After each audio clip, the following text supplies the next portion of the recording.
Alright, here we have a microscopic section of myometrium. This whole thickness here is the uterine wall, and that is known as the myometrium. It is made up of smooth muscle. And over here there is a very well circumscribed oval or ovoid nodule.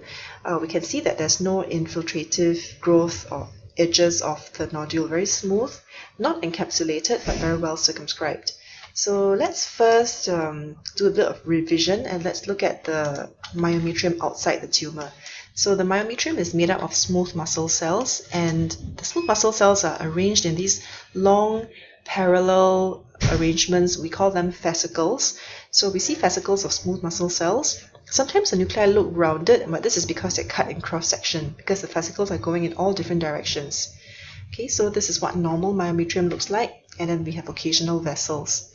Now let's move on to the edge. So over here we can see on the left side, that's the normal myometrium, and over here this is part of the tumor nodule, and actually at this power you can see that they look almost identical.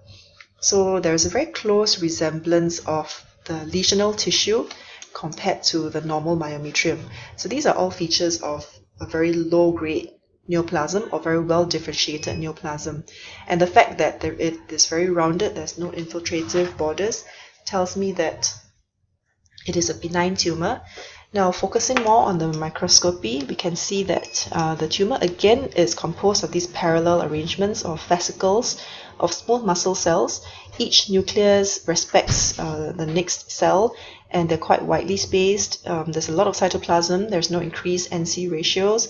There's no significant variation in nuclear size or shape. Hence, there is no significant nuclear pleomorphism.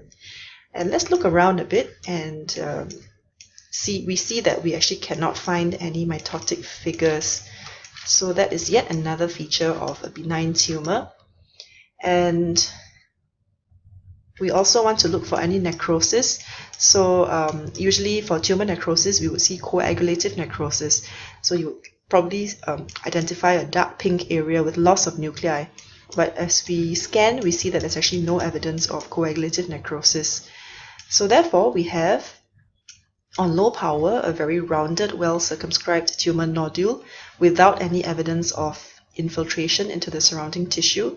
And on higher power, we can see that the tumor cells very closely resemble the non-tumorous tissue outside, and there's no evidence of malignant cytologic features such as nuclear pleomorphism, increased mitosis, irregular nuclei, raised NC ratios, or necrosis. So therefore, this is a benign tumor composed of smooth muscle, and this is therefore a leiomyoma.